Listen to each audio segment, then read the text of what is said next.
This is Joyce Wrice, and you know I got soul.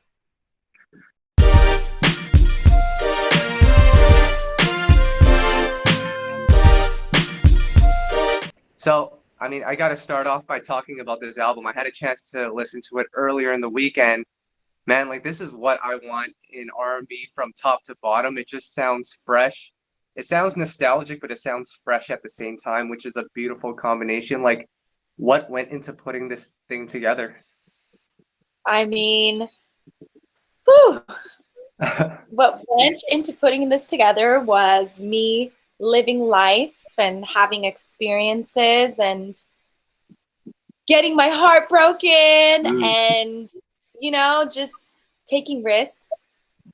And it was so much fun. The process was so much fun. I'm so grateful to have D Mile executive produce the album, work with so many great writers, and really just take pages out of my journal and create songs from it, basically.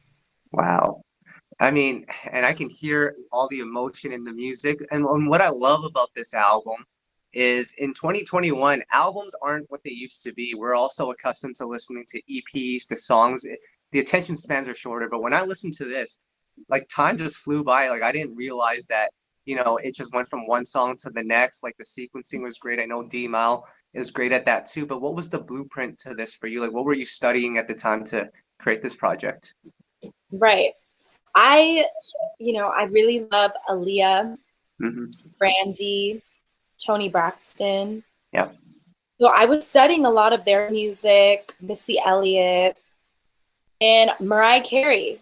I mean, growing up, I love Mariah Carey. I love how she incorporated rappers onto her songs. So I really wanted to do that for this album, especially because when I first started making music and when I moved to LA, I was working with a lot of rappers at the time, like Don Hmm. Kennedy and Piqued. So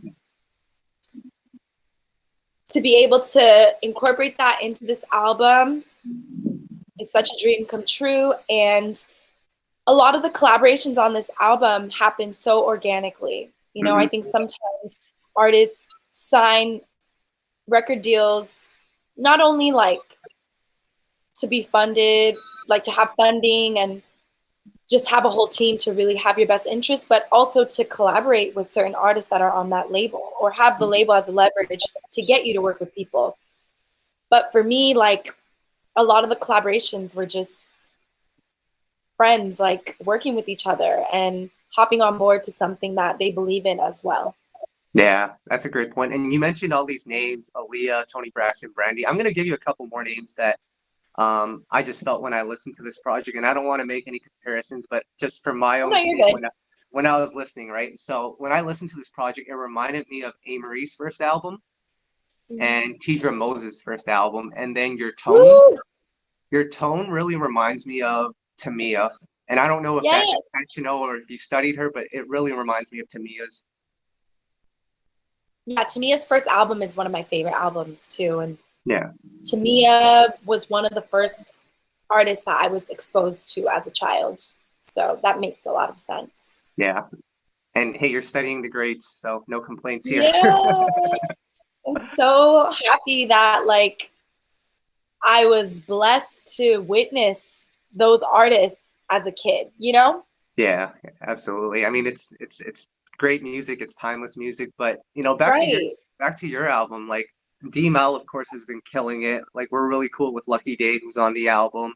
India Shawn is another one that he works with a lot, Victoria Monet. Take me through the process of him getting into this project. Was it at the start? Was it in the middle? Because I know you had put a couple of records prior to the D Mel records coming out as singles. Like just take me through that process. So my A&R, his name is Eddie Forcell, Hmm. and he links me with D Mile. Okay. And we were working on my album at the time. And I had worked with a few producers before D Mile, but really D Mile has been there from the beginning. Mm. And when I started making music, making songs with him, the first strong song that we made was On One. And Mm. when we made that, I was like, this is it. This is what I'm going for. This is the energy that I'm trying to bring. Yeah. And it really set the tone for what type of album that I want to put together. Right. What were those conversations like with D-Mal in the studio? Because he's very hands-on and he's very musical. Was it more of a collaborative thing? Was he kind of guiding you through it? Or were you like, I want this sound, I want it to sound like this? Like, just what was that, what creative process like? It was all of that. Yeah. It was me coming into the studio, telling all my business, telling them what I'm going through, how I'm feeling, and how I want to make a record around it. It was me and Eddie, my A&R, bringing reference tracks, songs that I love, songs that are similar to what I'm trying to make. And it was also us having written the songs, but then D-Mile guiding me on the vocal production side, how I should do certain harmonies, backgrounds, and ad-libs, just giving suggestions, things like that. It was very, very collaborative. And the beautiful thing about D-Mile is, like you said, he's very musical. Yeah. He's not just a producer, like he can do it all. The song that I have with Lucky Day and D-Mile, you hear vocals in the beginning. Yeah. It's these oohs. That's all D-Mile. Wow. People probably think it's Lucky. I thought but it was it's Lucky. Yeah. Yeah. So what's so like fascinating and special about him is he is like a Quincy Jones. He is like, you know, he's just one of those creatives that can do it all. So it's been an honor to work with him. And I thank Eddie for linking me up with him. Yeah, and it's a beautiful marriage. I think the music sounds great. And what I was really impressed by, because I went back and listened to some of your earlier music, and I can hear the growth in you as an artist. I think for most people, it takes a little while for them to really find their voice, really find their artistry. Was that the case for you? Yes, definitely. I grew up just loving music and singing, but I never wrote my own songs. Right. And then I did YouTube covers, and I was covering other people's music and putting my own twist to it. And then I moved to LA, and I was connected with rappers, and I was doing hooks and singing backgrounds for them. Yeah. And then I decided that I wanted to be my own artist, make my own music, put out my own projects. And that's when I was a bit stuck because I didn't know what stories I wanted to tell. Right. You know, I didn't know what to do.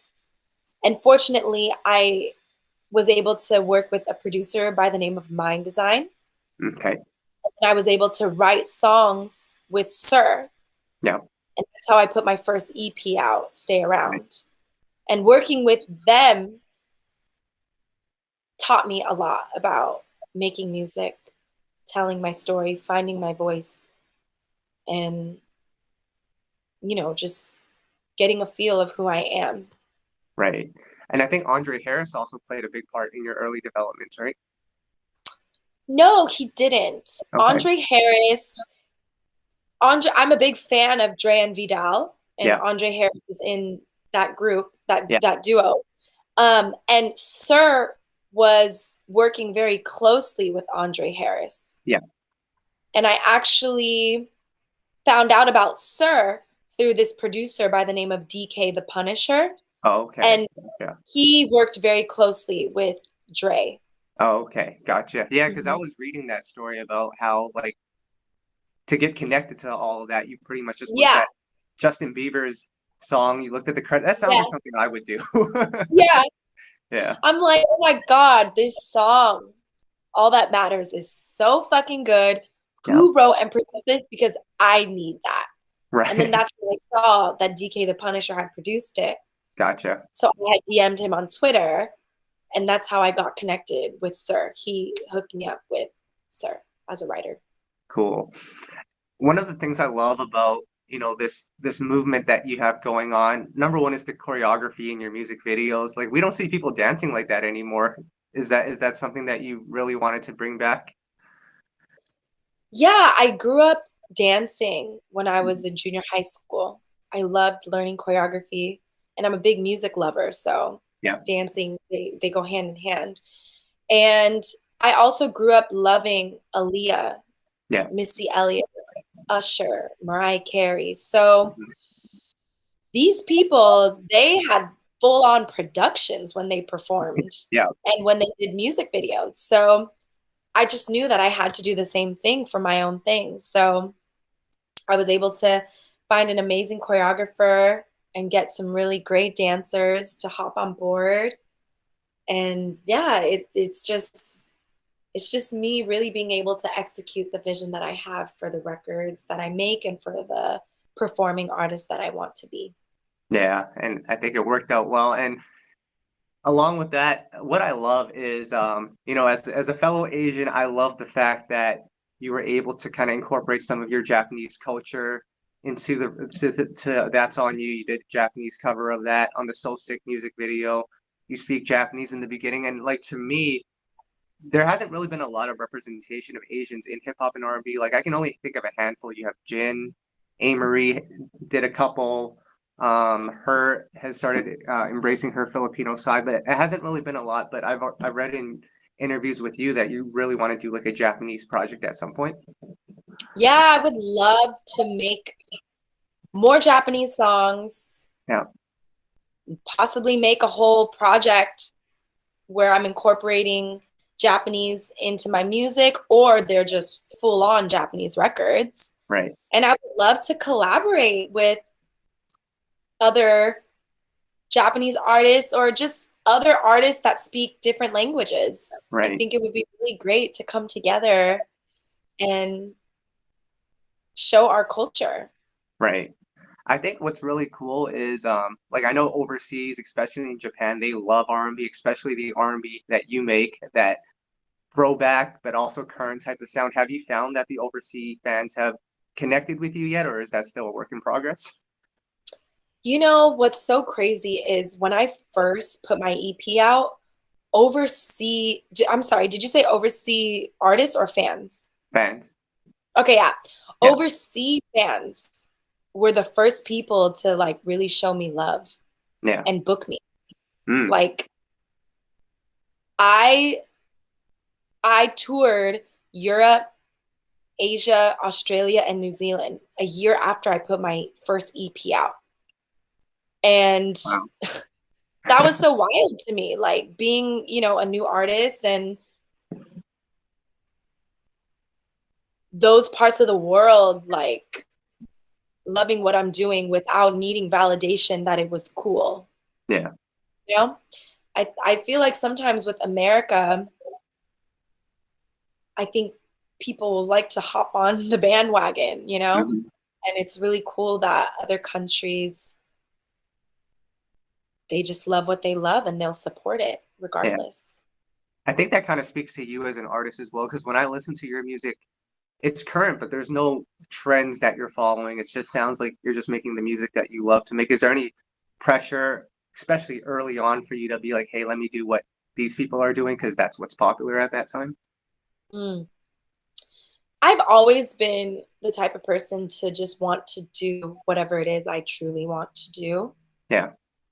I don't like to do something just because that's what the people want or that's what's going to get me to where I'm trying to be. I don't like that. But I do understand that when you're involved in a business, Yeah. you have to play the game, but create your own rules. You know Right. what I mean? Yeah. So that's what I'm really focused on is playing the game, but creating my own rules, not compromising my values and my happiness, Yeah. and making sure, that I always stay true to who I am. That's amazing. And finally, Joyce, I got to ask you this. As a fellow Asian, I know how traditional some parents can be, and your career, the profession you're in as an artist, that's not a regular job. Like, of course, you went to college as well, but can you take me through that conversation you had with your parents when you said, I want to pursue a music career? What was that conversation like? Man, so when I was picking what colleges I wanted to go to, I really wanted to go to a music school like Mm. Berkeley. Yeah. But my mom was so set on me going to a particular university. Yeah. It's actually a university that is based on Buddhist philosophies. Mm. I grew up practicing Buddhism, so I was open to it, but I knew deep down that I wanted to go to a music school. No. But I wanted to make my mom happy, and I wasn't paying for the college, they were. Right. So, I just decided, hey, let me go to this university. It's in Orange County, which is only an hour from LA. Yeah. So I'll figure something out. And also, they had told me that singing and pursuing music is a hobby. Yep. So I just gave up and I went to school where they Mm-hmm. wanted me to go. But when I was in that university, I would perform and just show my love for music on campus all the time. And so my classmates would always just really encourage me to follow my dreams and live a life with no regret. Mm. And I knew that if I was on my deathbed, I would be so upset at myself for not following my heart. Right. So when I graduated college, I was like, you know what? I'm a grown-ass woman now. I'm going to go to LA. No. I don't have a car. Mm-hmm. I don't have a job. I have this degree. No. I don't know how I'm going to make it work, but I'm going to make it work, and I'm going to go after what I love doing. So I moved here. My parents were not excited, but they still supported me in the way they knew how to support me, which wasn't much, but still, they did their best. And I just had to show actual proof. I had to show, it motivated me to have to win even more because I made the decision. So when I moved here, it was really hard. I found a restaurant job that was so far from where I lived, and they would always send me home early because there was no customers. Mm-hmm. And I didn't have a car, so I took the train and the bus. Wow. And the transportation system here is not reliable, nor is it convenient. So it was a 3-hour commute back and forth, so 6 hours total.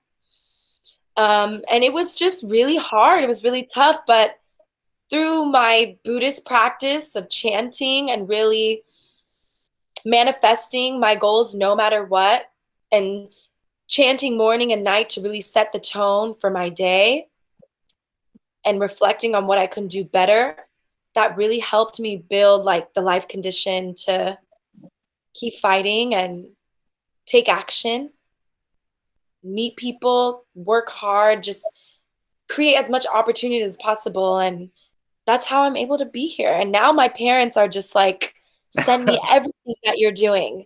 Wow. Oh, you're going to be in a Lexus commercial. Oh my God.